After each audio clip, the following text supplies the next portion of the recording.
हमारी बात पर विश्वास करो। यदि नाम जप नहीं है तो हम बहुत ये सब देखे हुए हैं, शास्त्रों का ज्ञान। आप आश्चर्य मानेंगे, जिन महापुरुष की बात कर रहे हैं वो कह रहे हैं मैंने वेद संपूर्ण पढ़ा है, गीता जी की व्याख्या कर सकता हूं, साफ शास्त्रों का ज्ञान है। कोई भी शास्त्र आप बोलिए हमें पता है, पर मेरी स्थिति नहीं है। इसलिए मैं आपसे कह रहा हूं कि अब आप ही एक ये बात, सब शास्त्रों का ज्ञान है, सब संतों से मिले हैं। अंदर की बात, निरंतरता लक्ष्य में ना होना, सातु दीर्घ काल निरंतर सत्कार सेवितो दृढ़ भूमि। हमारी प्रार्थना को समझना आप। वो कह रहे थे हमें वेदों का ज्ञान है, संपूर्ण वेद पढ़े हुए हूं। आप जिस शास्त्र को बोलेंगे वो सब शास्त्र, संपूर्ण महाभारत, इतिहासों में सर्वश्रेष्ठ, कोई ग्रंथ ऐसा नहीं जो हमने स्वाध्याय न किया हो। तो कमी क्या रह गई? यही बात एक वाराणसी से 65 वर्ष के आए हुए एक सन्यासी महात्मा ने कहा, वेदांत अनुशीलन करता हूं, गुरु सेवन करता हूं, रोज गंगा स्नान करता हूं, विश्वनाथ जी के 3 बजे प्रातःकालीन जल चढ़ाता हूं, दर्शन करता हूं, फिर भी मन अशांत है। वो वस्तु जो प्राप्त करना चाहिए वो नहीं प्राप्त है। सत्संग सुना आपका तो खिंचा केवल इसी बात के लिए चलाया हूं काशी से कि अब मेरे में त्रुटि क्या है। कई महान उत्तम साधना, उत्तम जिज्ञासु, ये कोई साधारण नहीं है, पर आपको सच्ची कहते हैं, गुरु कृपा से जो एक बात बचपन में मिली थी, वो बात, बच्चा भजन करने निकले हो, निरंतर प्रतिश्वास भजन करो। वो बचपन से बात बैठाल दी गुरुदेव भगवान ने, गुरु कृपा ने बैठाल दी। अगर आपका भजन निरंतर सच्चिंतन नहीं हो रहा, चाहे आप जिस मार्ग के हो, हर मार्ग का पहला कर्तव्य है संसार का विस्मरण। किसी भी संप्रदाय के हो, किसी भी मार्ग के हो, किसी भी पंथ के अनुयायी हो, अगर सच्चे मार्ग के पथिक हो, हम पाखंड की बात नहीं करते, तो सबसे पहला लक्षण है संसार का चिंतन रोकना और सत चिंतन करना। उस सत में आप वाहेगुरु बोलो, ओंकार बोलो, राम बोलो, हरि बोलो, कृष्ण बोलो, राधा बोलो, जो मन भावे, पर पहले असत चिंतन का त्याग करो, सत चिंतन की वृत्ति लाओ। और सच्चिंतन की वृत्ति कैसी? देवर्षि नारद जी कहते हैं, अव्यावृत भजनात् अखंड स्मृति। इसकी कमी होने के कारण बाहरी सब बढ़िया साधन होने पर भी मन को परमानंद का द्वार खोलना नहीं आया। वो यही है, अंदर है। कल चर्चा की थी कि जैसे एक मकान, उसके अंदर कमरा, कमरे के अंदर भुइंधरा, वहां बैठा हुआ है चिदानंद स्वरूप, वहां प्रवेश करना है। वो दरवाजा गुरु कृपा से प्राप्त मंत्र और नाम के निरंतर चिंतन से प्राप्त हुए ज्ञान से खुलता है।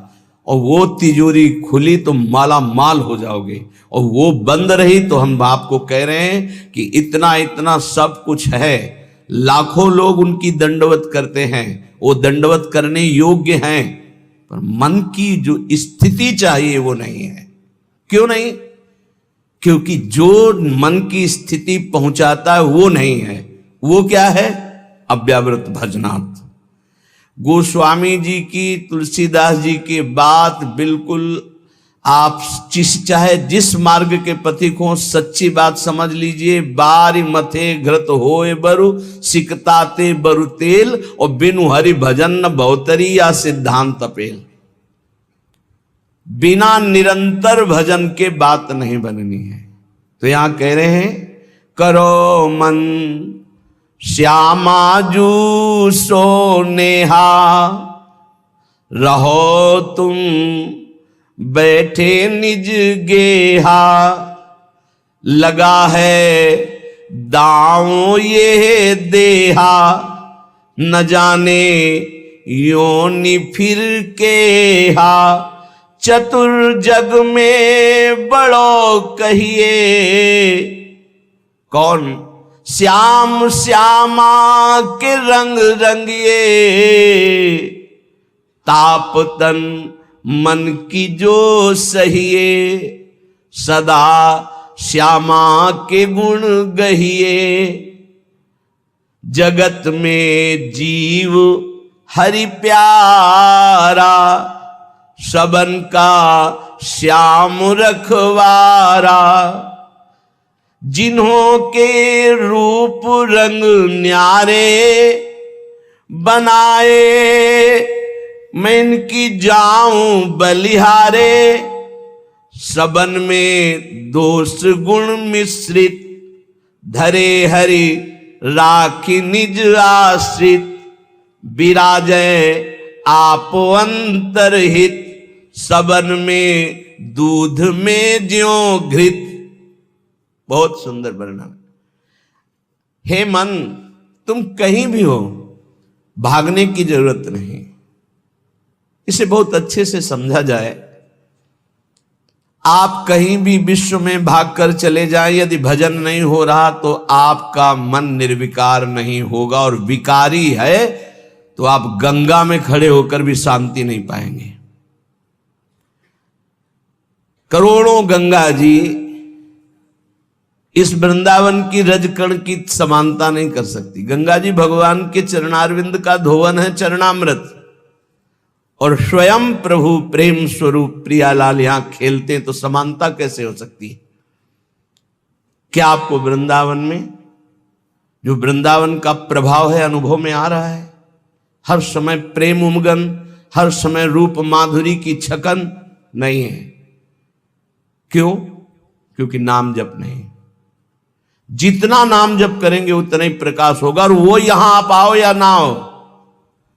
कल किसी साधक ने प्रश्न किया, जब मैं वृंदावन वास की बात सोचता हूं तो मेरा भाव कम हो जाता है, क्योंकि मेरी क्षमता नहीं कि मैं यहां के गुण दोषों से अपने मन को बचा पाऊं। जब मैं दोष देखता हूं तो मेरा भाव बिगड़ता है, इसलिए दूर रहकर जब मैं वृंदावन का भाव करता हूं तो बहुत रोना आता है वृंदावन के लिए। तो आपका इस पर क्या आदेश है? वृंदावन के प्रति भाव और चिंतन बने, बस यही खास बात है। रहो दूर, वृंदावन को चिंतवन यह दीप और बार, कोटि जन्म के अघतमय काट करे उजियार। और यहां बसकर दूसरों पर दोष दर्शन करके निंदा आदि करोगे तो पतन हो जाएगा। ठीक है, तुम कभी मत आओ, दूर रहो, सत्संग सुनो, वृंदावन का भाव करो। एक दिन ऐसा आएगा कि रोकर भाग कर आओगे, तब तुम्हें वृंदावन अपने प्रभाव से प्रभावित करके चिदानंद दृष्टि देगा। खूब पहले भजन करो। ये कोई साधन भूमि नहीं है, ये सिद्ध भूमि है, ये प्रेम भूमि है। यदि आपका भाव बिगड़ता हो तो हम कह रहे भाव बनाओ। भावोत्सवेन भजताम रस कामधेनुम, जैसे बने वैसे भाव बनाओ। और अगर ये भाव बन जाए कि वृंदावन के बिना हम जी नहीं सकते, तब तो हो गया। फिर क्या है? फिर कोई जरूरत नहीं। बिल्कुल बिल्कुल आप समझ लो, कोई जरूरत नहीं किसी साधन की। सब इसी भाव से ऐसे दिव्य साधन होते रहेंगे जो कोई अहंकारी कर ही नहीं सकता साधन। करो मन श्यामाजू सो नेहा, बस एक बात मान लो, हमारे माई श्यामाजू को राज मान लो, फिर आप जान जाओगे और देख लोगे इस मंत्र का क्या प्रभाव है। ये सब एक एक अक्षर मंत्र है। श्याम श्यामा प्रगट प्रगट अक्षर निकट प्रगट रस स्रवत अति मधुर बानी। ये हम जो चिल्लाते हैं ना, हमारे माई श्यामा जो को राज, ये कोई साधारण बात नहीं। देख लेना आप, इसका प्रभाव देख लेना। तुम अपने घर में रहकर ही प्राप्त कर सकते हो। तुम्हारी सामर्थ्य नहीं कि आप हर महीने 2 महीने में वृंदावन आओ। जब आपको भगवान कृपा करे, महारानी जो करुणा करे, तब आ जाओ। वृंदावन आना कोई खिलवाड़ समझते हो? अत्यंत कृपा जब होती है, जिनको वृंदा विपिन है, कृपा नहीं की हो, तब वहां यहां आना, यहां दर्शन करना, यहां रहना हो सकता है। आओगे तो जो पाप ऐसा है वो जलाने लगेगा। कोई विरला ऐसा है जो श्रीधाम वृंदावन में निर्दोष दृष्टि करके भगवत भाव में डूबता है। नहीं, ये राजधानी है, यहां सैनिक नहीं, यहां सुभट है, सेनापति यहां है।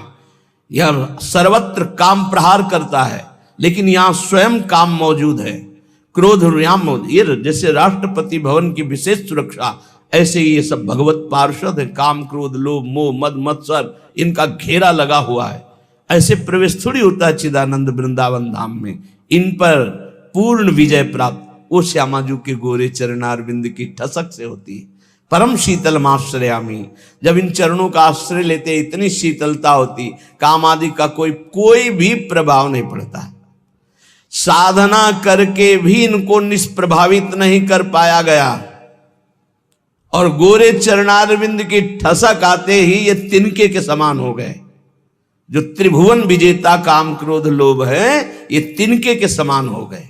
सच्ची मानना, इन गोरे चरणारविंद का एक अद्भुत प्रताप है, जिनको स्वयं अखिल कोटि ब्रह्मांड नायक परात्परीश अपने वक्षा स्थल पर ऐसे प्रकट रखते हैं। हृदयर्पितम, हृदय में अर्पित ऐसे करते हैं। परम शीतलमाश्रयामी, लालजू के हृदय में उनका हम आश्रय लिए। करो मन श्यामाजू सो नेहा।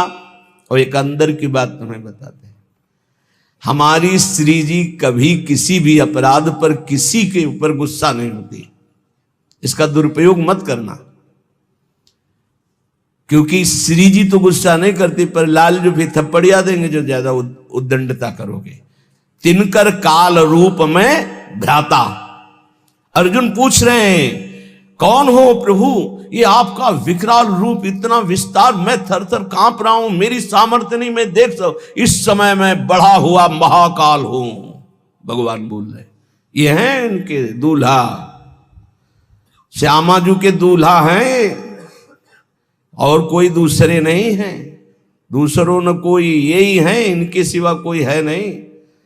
बड़ा हिरण्यकश्यप उछल कूद मचा रहा था, कहां तेरा भगवान, कहां भगवान, भुजा ठोकना। जिस समय खंभा फाड़ के निकले, दहाड़ मारी तो ना तेज देख पाया, ना आवाज सह पाया, मूर्छित होके गिर गया। तलवार कहीं ढाल कहीं बेहोश पड़ा है हिरण्यकश्यप, स्वयं भगवत पार्षद और दिव्य सामर्थ्य से युक्त महातपस्वी। भगवान ने कहा उठ, थोड़ी देर तो खेल ले, मेरा पार्षद है, थोड़ी देर खेल ले। खिलाते, फाड़ के फेंक दिया नाखून से। ये दूल्हा ही है इनके, और कोई नहीं है। वही अपने अंश से सब प्रकाशित होते। श्यामाजू को गुस्सा नहीं आता, पक्की बात है, पर उद्दंडता मनमानी करोगे तो न्यायाधीश तो लालजू हैं, बात ध्यान रखना। और लालजू जिनके दरबार में न्याय प्राप्त करते हैं, वो हमारी सी लाडली जू है।